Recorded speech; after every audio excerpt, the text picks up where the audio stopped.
Ladies and gentlemen, welcome to the Spencer Lodge Podcast, sponsored by the awesome Najahi Events. And if you don't know Najahi Events, you should know Najahi Tribe. Currently, they've brought together an e-learning platform with experts from all over the world, teaching us how to brand ourselves, how to trade currency, how to make money, how to become entrepreneurs. You name it, it's all in there. And right now, where you're sat at home and you've not got much to do, you might want to spend some time investing in your own education and developing yourselves for the future. Who knows what it's going to look like after the coronavirus is over. On today's episode, we've got not only a client, but someone that's become a friend, the CEO of an awesome company called Alabbar Enterprises.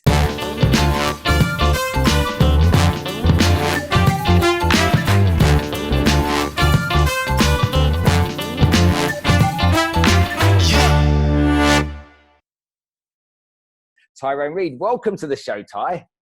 Thanks, Spencer. Thanks for having me. It's so nice. It's so nice to sit and talk to you. Well, you and I have probably we had dinner and we got to know each other a bit, but it's nice to have relationships with people that you can do business with and you can have nice friendships with as well. I think the conversation today on today's episode will be really good.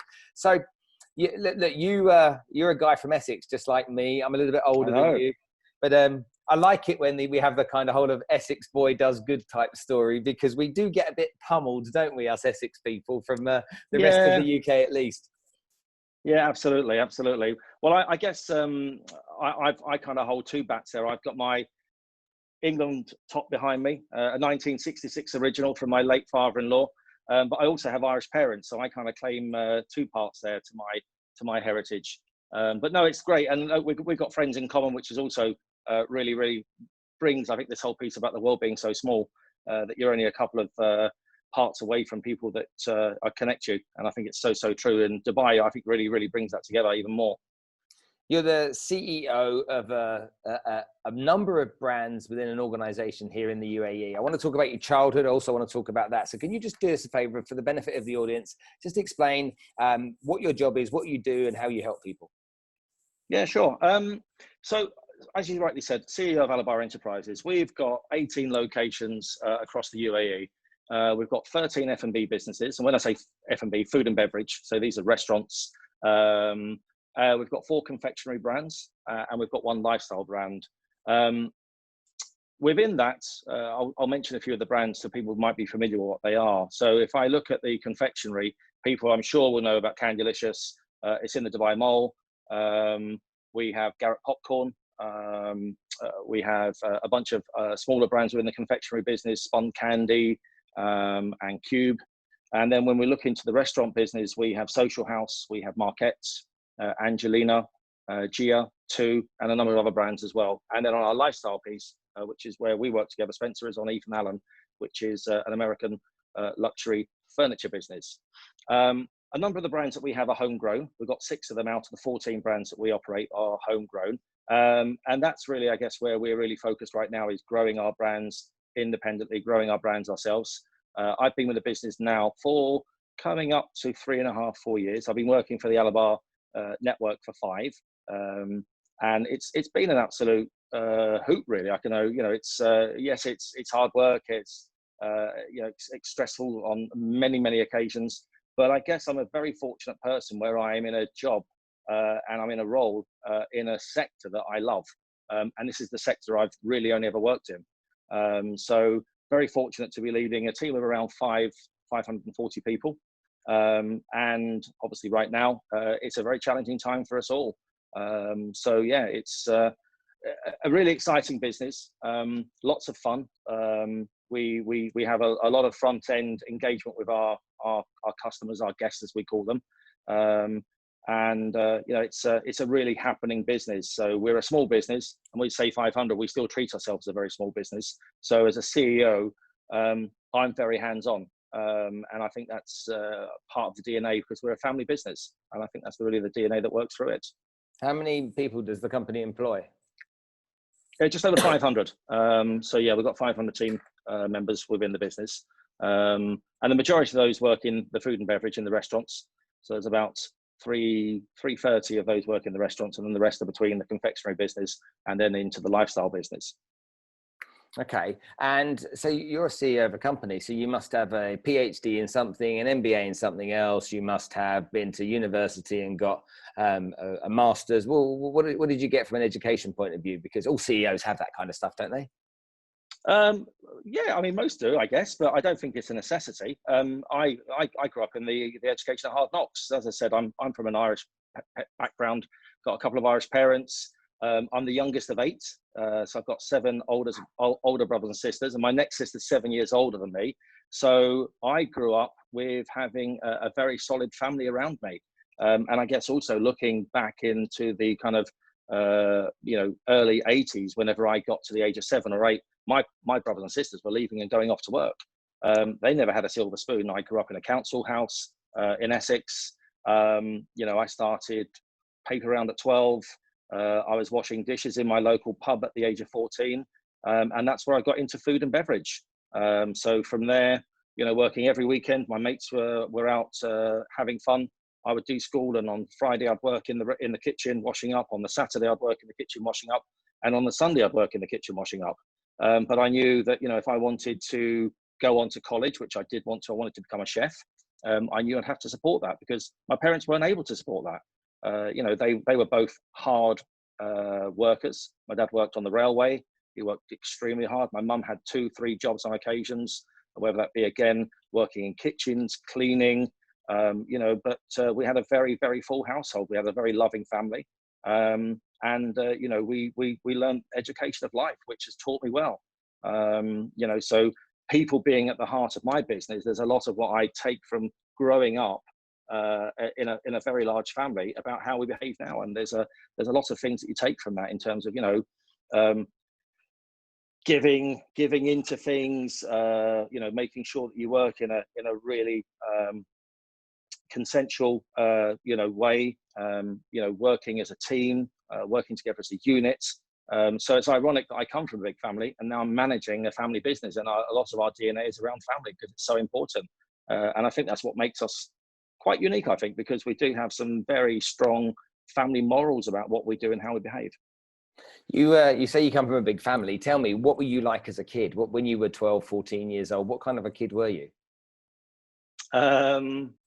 I guess, look, 7 years gap, and a lot of my brothers and sisters, I say we came from a tough upbringing. They came from a tougher upbringing. Having 5 kids under 6, my mum and dad had to be tough on the kids, and they were, it was a tough household. But 12, 13, my dad had a massive allotment. So I guess for people who don't know what an allotment is, this is like a big piece of land that you get from the municipality, from the council.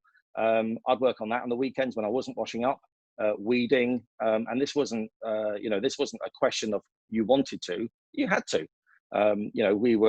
Most of our food would come in from that. We had rabbits, we had chickens for eggs and chicken for dinner, rabbits for dinner. We were a household where, when I look back on it now, it's a really humble background and a really humble beginning. I'd spend hours in my dad's garage sorting out screws into different glasses for him. I mean, Christ, the things that you do as a kid, and somehow I look back and it taught me so much. Rebuilding radios. I mean, there's so many daft things that I was talking to my son. My son, he's 14, and he's now getting into electronics, and he's setting up his computer. And what's really great is because I have a passion for technology and computers and AV and sound, we've just got so much in common that we can help each other with, which is great. And that comes from, I guess, coming back from, my dad, he was an electrician. He taught me how to wire a plug, set electrics up. So, over these last couple of weeks, I've been bouncing around the house, changing light switches to dimmers, doing all the kind of the odd jobs that you just never get a chance to, where under circumstances like this with a little bit of extra time, you can kind of get into that again. So when it comes back to you being a kid, were you one of the kids that played truant? Were you a good kid? Did you behave because you came from that family and there were rules that were quite strict? How did it work? Look, my brothers and sisters were all of the lawbreakers. I guess I was the compliant one.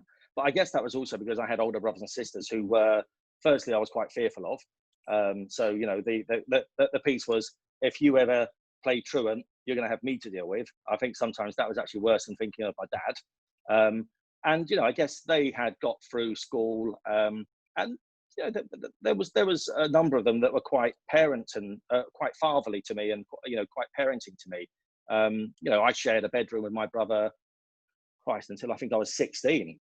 So having him coming in at certain times of the night in certain ways whenever he's 8 years older than me, my God, that's probably for another podcast.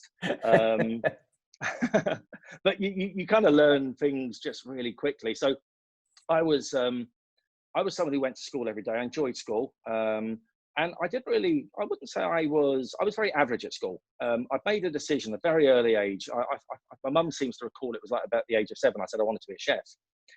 And that kind of path, that kind of set my direction. So when I went to senior school, I excelled in home economics. I was the only guy in home economics, but that was my piece. I aced it. At the age of 15, I arranged for my home economics class to go and visit the Savoy Hotel and look around their kitchens. And I arranged that. I just wrote to the head chef and said, look, we're a home economics class. We live in Essex. Can we come up and visit? So we got that arranged, and that was amazing. We went up and visited the kitchens, and then when I went on after school, I went to catering college. I then done my work experience and my apprenticeship in the Savoy. So it's just one of those where, again, I think at an early age, this ability to kind of want to go and get stuff yourself and get on with things yourself, that was really inherent, because I look back at my childhood and there was nothing wrong with it, but I knew there was something better. So that betterment and that wanting to get on in life and do things that could hopefully lead me to some success in later life. I guess at the time, my ambitions at that stage were becoming a chef. And that was really what the path was set for. So, I started to learn French. I thought that was important. I learned kitchen French quite quickly, but the rest of it kind of fell to the wayside. Economics, I was very interested in. And again, very mindful economics, knowing I wanted to go into business, into kitchens with recipes, costings. So yeah, my other aspects of it, I wasn't that interested in. I was very average. But I really found once I got into catering college, and that's where I learned to be a chef, a waiter, a bartender, it was straight A's. The second I walked in the door, it was A+, A+, A+. And I really found an area that I just excelled in. Are you still passionate about that to this day in the same way? Do you still kind of, I know you've been in the kitchens and then you've obviously moved up and boot yourself into the role you've got now, but whenever you go in a kitchen in a catering facility, does it feel like kind of like home? Absolutely. Yeah. Look, I think once you've trained to be a chef, you never forget it. Handling a knife, cutting up onions in the kitchen, it drives my wife batty, because I'm there and it's like a Ramsay sort of style. Why can't you just cut an onion normal? Well, that is normal to me. And it's really interesting because, again, when we first met, I wooed her over dinner. The first thing I did was I think I actually went to her place and brought pasta and cooked for her, and she was like, my God, what a guy, he can cook. So I always say, I think food always brought us together as a family. And I remember, we Irish family, massive dinner table. The kitchen was the heart of the house in our household, whether that be for eating or into the wee hours of the morning with my parents sat around it, putting the world to rights.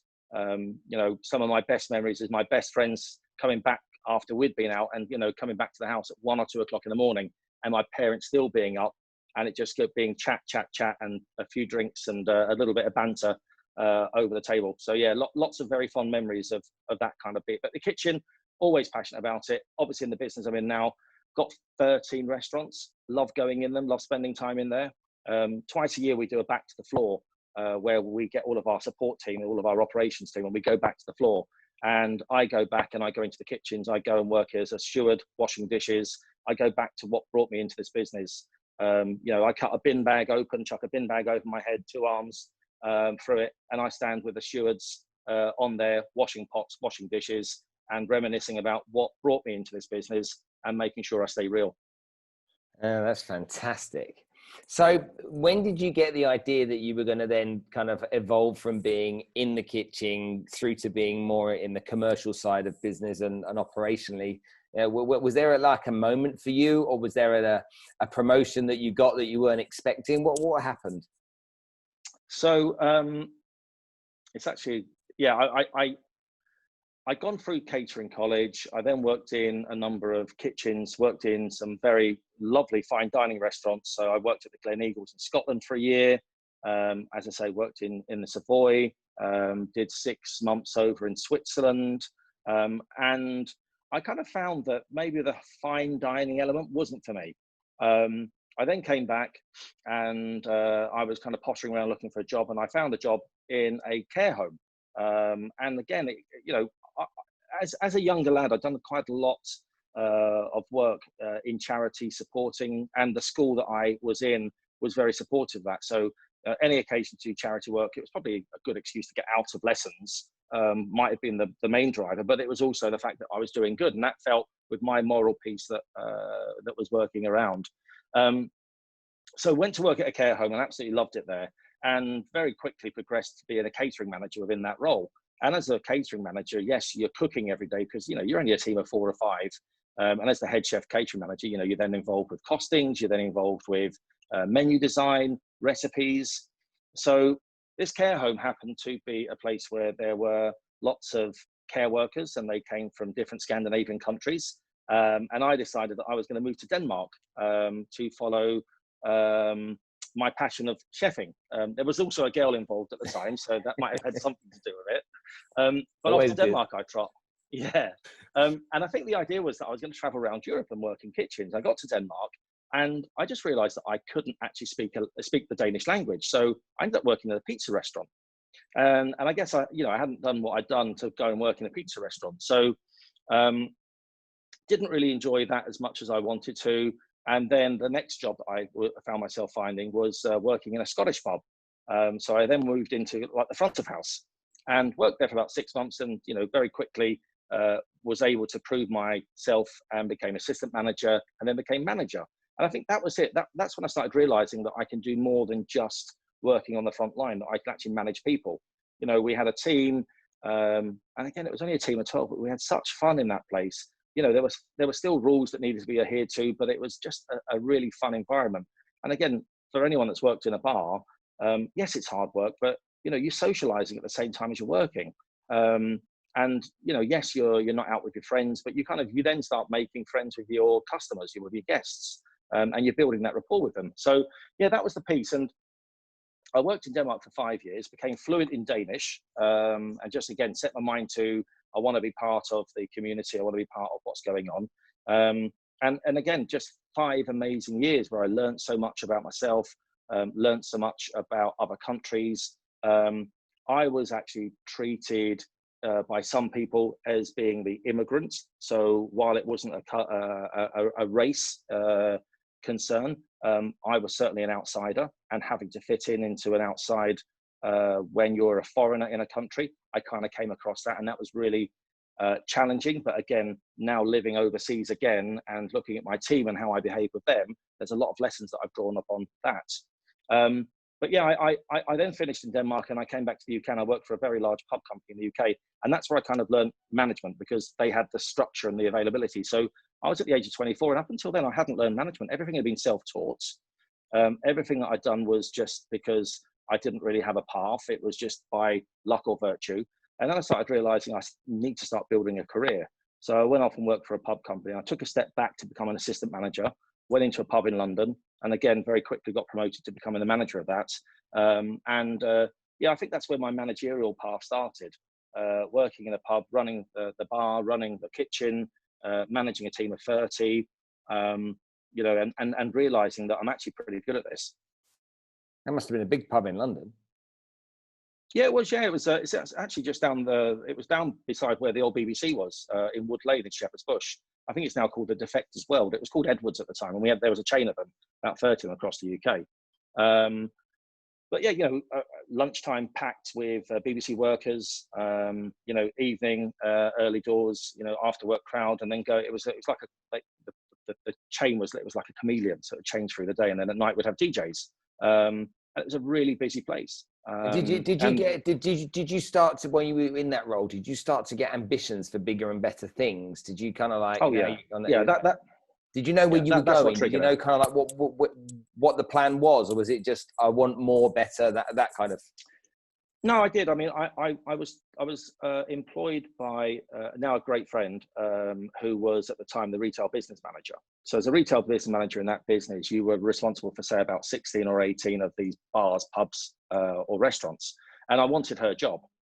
So it was then about, how do I move from an assistant manager to a manager, from a manager to a junior RBM, from an RBM to that. And then I guess from there, I started following her career, and she started progressing. And I think probably about 3 or 4 years into working in that role, I'd set my sights on becoming an MD. And that was actually something I said, I want to be an MD by the age of 50. And in that role, I also got the opportunity to take an MBA. So at the age of 28, I moved from London. I moved north to I moved from London to Essex. I moved back to my hometown, and I opened a huge bar in Chelmsford, about 1,000 people capacity. It was lovely to go back home, but there we had 60 members of staff. I mean, this place was pumping. It was Friday, Saturday night. It was full on. You'd have 1,000 people in there, 12 doormen, DJ every night. This was a proper happening place. And again, got in there, done a great job of getting that business up and running. And that's where, again, you start setting sights on what's next. I want to be an area manager. Worked for an organization where those opportunities weren't in front of me. So I stepped aside, went into a different industry, went into an off-license business called Freshers at the time. And I worked, having run one business, a day later going into this next business, I was running 40 off-licenses, and all covering, across Southeast London, Croydon, some very dodgy areas. And in the UK, when you work in off-licenses, there's some challenges. These are places sometimes that have got white plastic screens up where you open a door and put a few things through.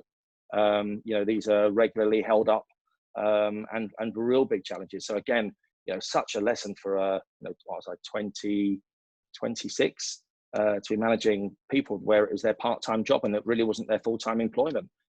So yeah, real lessons. But I knew, again, the lesson I learned out of that is empathy, how you treat your team, how you pick them up after they fall down. The resilience of human beings on a whole, and how people really, I'm a strong believer that people set out to do the right thing. And it's very rare that people set out to do bad things. It's just sometimes circumstances that cause that. You rise into being a CEO of a company that has got as many brands as it has. I've seen you do very well. You talk a lot about empathy and stuff, which I think me getting to know you as well, and watching how you interact with your team and how you behave around challenging times has demonstrated to me the kind of character that you are, whether it be the stuff you did with Maria's girls from Bangladesh, which we could talk about another time, but then more recently what you've done on the back of the coronavirus. Can you tell me a bit more about what's happened to your business, the challenges you faced, and then why you've lent into doing something like this? Because I think what you told me the other day, I thought the story was really interesting. Yeah, look, Corona has affected our business massively. We are a chain of businesses that are predominantly in malls, and right now the malls are shut. So, from having very busy businesses with tourists, full of tourists and residents, we're now very empty businesses, which we've had to pivot very quickly to move them into delivery. But because delivery wasn't a main area of our business and wasn't really the model, we're getting there. So we've had to pivot and really look at how we move from in-store experience to online experience, and it's not been an area that we've really had to look at much before.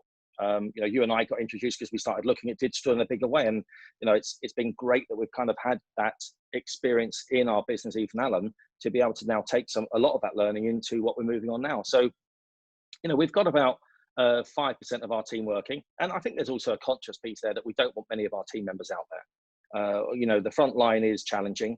We really explicitly have social distancing. We temperature check our team as they come into the workplace. We're trying to limit how many people go into the business. So with these challenging times, and when you have a very willing workforce, our team are very open to helping. They're very supportive. I think, as most businesses do, you hire like-minded people that have a lot of empathy around them. We're a family business. We've got family values around us, and we hire people that have those similar value sets. So I guess at times of stress like what we're all facing in now, a lot of people go back and maybe they learn the piano. Maybe they go back and they learn artistry. I guess I kind of fell back and thought about the things that I enjoyed doing when I was younger, and I mentioned it, a bit of charity, you know, about how do you do good? How do you do good out of times like this? So I guess there was that piece of kind of reverting back to my youth, and looking at opportunities to utilize this. I remember as a young lad, and I think I was in fifth year of senior school, so year before finishing, and it was Red Nose Day. And my teacher told us that we couldn't wear a red nose, and it was against the policy. And I still haven't found it, but I remember an article being in the Star newspaper because I was the rebel who wore the red nose and raised £1,000. And I wasn't going to be told that whenever there's something as good as that going on, that I couldn't do it. So there was always that aspect of me that was a little bit controversial sometimes, but doing things for the right reason, but maybe not always in the right way. So with our businesses, I just thought, how do we go about this? How do we go about putting our family values, you know, if you're in a time of crisis, what do you do as a family? What would we do? What would I do with my family? Well, we get together, we help each other. You know, when the chips are down, we like you say, we lean in, we reach out, and we do things that are the right things. I was looking simply through our inventory list, and you know, I noticed that we've got a lot of items that in the next number of months are going to go out of date. And I just thought, I just can't throw them away. I can't have those items destroyed. What can we do with them? And then it got me thinking on a bigger scale. I woke up on a Sunday morning thinking, well, if I've got this problem, everyone else has. So I started ringing around my suppliers, and I rung around 2 of them. And all of a sudden I found out that they actually have millions of dirhams of food that's going to go to waste. So I then thought, well, actually the suppliers individually, you know, if they've got flour, and another supplier's got eggs, and the other supplier's got butter, they can't do anything individually, but I can get all of those items together and make some good. So I guess I looked at ourselves as being the kind of center of that cycle hub, and everyone else being the spokes in it, and we are that centerpiece. So we set up our kitchens as commissaries. We've been extremely lucky, and we've got very generous people behind us that have given us tomatoes, onions. You know, there's 100 kilos of tomatoes getting delivered today, 100 kilos of potatoes. And our team are in there today, and I'm actually heading down to our restaurant just after this to go and help pack up the items. And you know, we're doing it in a very controlled way. Social distancing is happening. Everyone's wearing gloves, face masks. The protective wear is there. And today we'll make about 500 hot meals from all of these ingredients that have been donated. We've got water coming. We've got water in abundance in our restaurant. We've got pastries, and we'll make up a care bag. And that bag will get boxed up into bags of boxes of 10. And we have our drivers. They drive them down into the Naif and the Karama area. And with the support of the Dubai Islamic Affairs, they then get distributed out. We've been doing that all of last week, and I think we're up to 4,000 meals at the moment. We'll deliver another 3,500 meals this week. And right now, it just feels the most natural thing that we could do. You know, we've got kitchens that are empty. They're not trading at capacity. We've got team members that want to be busy. And we've got suppliers that have got food that's either wasted or they're willing to donate. And right now, it just feels like the right thing to do. And that's the reason. There's nothing else. It's just, again, I think it's that family piece coming through. What you do when things are needed, you get on with stuff. But and when you have a situation like that, do you notice that you become a little bit of a magnet for other people that start to see the good that you do and say, hold on a minute, we can bring some value too? Is there other organizations, are there other brands that are coming to you saying, what can we do too? Yeah, I mean, I just popped onto my LinkedIn before we come on here, and I've got 5 messages that I need to get back to. And, you know, LinkedIn over the last few years have built up quite a large following on there. And it is one of those where you just got to spend time at it. So yeah, there's 5 brands that are looking to support us. You know, I've reached out through my network to other businesses within our associated network to ask for them to reach out to their people. It is snowballing. It's really good. And I think what's great, you know, I'm also talking to restaurants, which probably a month ago would have said as competition. Whereas now I've sent 2 trolleys down to a business in Dubai just to support them because they're also cooking. And I think more people are thinking about how do they step up right now to do the right thing to support. And I guess just put some of this horrible situation that we're all in to some good. And hopefully, you know, you get just some self goodwill out of it. I feel good about what we're doing. I know the team feel very, very genuinely good about it. I go into the restaurant once a week to help pack up the bags and support them there. And again, that's back to my piece about, I'm very hands-on. I want to be on the front line. Yes, I know there's a risk, but of course we're taking the measures that we need to. But I guess if I'm asking my team to, how can I sit here, and not be part of that? And I know from a personal point of view, it lifts them, the fact that I'm on that front line with them. The lift that I go down there today just for the next week carries them. But again, it's the right thing. You've done nearly 7,000 meals by the end of this week. Yeah. That's incredible. And you think, at this rate, you'll be going past the 10,000 meal mark very soon, won't you? Did you see the guy? I set 10,000 as a piece for us, and I want to get that within the next couple of weeks. And obviously, right now, the government have just launched the 10 million meals initiative, which was announced, I think, yesterday. So we've been talking to a number of within the Dubai government, Dubai police, and that's who are supporting us to actually to distribute this out. So I think there is an awareness that there is a need and a level of support that's needed beyond what we are doing and other restaurants and other people are doing, because there's plenty of good going on right now. Hey, when you spoke to me on the phone about this a couple of weeks ago, I think you were talking about 500 meals. I think it was something like that. To see that it's grown and mushroomed as quickly as it has, it reminds me a little bit of what's been happening recently with that. I've forgotten the guy's name in the UK, the 100-year-old ex-military guy in the UK that got 25 million pounds, even though he set out to raise 250 quid, and look at where he is now. And so it's people that do decide that they want to try and do some good. Generally, they're few and far between, if I'm honest with you. Okay, genuinely, they are few and far between. You people wish other people well, and people think that they want to do some good, but it's not often that people take action. All right, last couple of questions before we finish. You're a CEO of an organization that's been literally paralyzed by the coronavirus in terms of what you can do. You've then found a way of creating some good. For all of the other family business owners and businesses out there, what kind of outlook do you see? What do you think is going to happen over the course of the next couple of weeks based around the virus plus the economy? Where do you think we're going? Look, there's no doubt everyone is suffering. We are equally as hard hit here as anyone. This is a non-discriminating virus and pandemic that is affecting every single person. I think, look, right now you've got to really internalize. I think we work for an organization where we have to move fast, and I think we started to make some very quick, solid decisions from the kind of get-go. We always say we need to work at lightning speed, or you're going to get struck by it. And it really is that sort of mentality that when we have to get going, we have to get going fast. I get, the Helping Hands is a great example. We're looking at tomorrow in a challenging way, knowing that there is a lot of pressure going to be upon us, but we've got to embrace it. Again, back to wanting to get on. I'm not going to sit and let this defeat us. We're looking at how we can pivot. We're looking at e-commerce. We're looking at, how does a candy store in the middle of Dubai start reaching out to residents online, but beyond online? How does it start to bring boxes into your home where some of that fun comes into your home? How do we bring that experience? And I think that's the piece that I'm not forgetting is we're never going to become an online business that is kind of, then you get a box.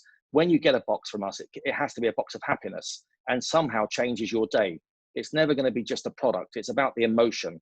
And I guess that's where, we're talking, we've got work streams called Delivery 2.0, and we're looking at how do we bring the F&B business, but we make it an engagement piece. How do we be generous in that? How do you get an item, when you open it, it makes you smile, rather than it just be a function and a product? There's plenty of people that do that, but how do we do more than that? So I think there's always that piece that I would say for small businesses is look at your strengths. If you're a people-based business and you're looking at putting that into an online platform, into a delivery platform, how do you make what's important in that people-based business important online? We look at Ethan Allen. We talk about all the things we've done in that business to make that business more successful. It's about the authenticity. It's about the genuine piece. It's about how do you create personalities behind it? How do you personalize it more? So you kind of take all of that into the F&B business, into the confectionery business. It doesn't change. It's all so relevant. We've been talking today about putting a Candylicious subscription service together where you can buy a box of candy every month, and every month that changes. But every month it'll be something really different. But I want people to be opening it, like you see influencers when they video the opening of the box going, "Oh my God, have you seen this?" I mean, we could have 100 people marketing for us, ongoing, and paying us to do it. So, how do we look at these opportunities? We're obviously moving from a tourist-based business right now to a residential business. How do we reach out to residents more? We know there's a lot of competitors that have been doing it long before us, so we're a bit late to the party, but I still don't see that as a boundary. I see that as an opportunity. I look at the skills of our team. We've got to be, someone said to me the other day that when you reopen, you can't have a barista who only does coffee. That barista needs to do 10 other jobs now. So the idea of going back to what I would say is like a mum and pop business where you all do everything, that is now essential. So, if you are a CEO, you've got to roll up your sleeves and you've got to get down and dirty with everyone. And you've got to be in the trenches with the people, supporting them, because that's what's needed right now. You've got to get on and you've got to be the master of everything right now. Fantastic. Ty, I could sit and talk to you all day, as I love chatting to you, but thank you very much. Ty Reid, the CEO of Alabbar Enterprises. If people wanted to follow you and the journey you're on, or wanted to try and support you in any way with these meals that you're organising and other initiatives you have, how do they get hold of you? So Instagram, Ty, which is TYE_expats, or you can find me on LinkedIn. Best two ways to find me. Okay, great. We'll put the links in afterwards here. Ty, I really appreciate your time. Thank you so much for today. Ladies and gentlemen, I hope you will have enjoyed that episode. What are your takeaways? Let me know what you picked up from what Ty's doing. What kind of a leader are you? What kind of a CEO are you? What's your CEO and leader like? How are you getting stuck in? And what kind of effort are you making to get through these difficult times and come out the other side with your gloves on punching? We'll see you on the next episode. Take care.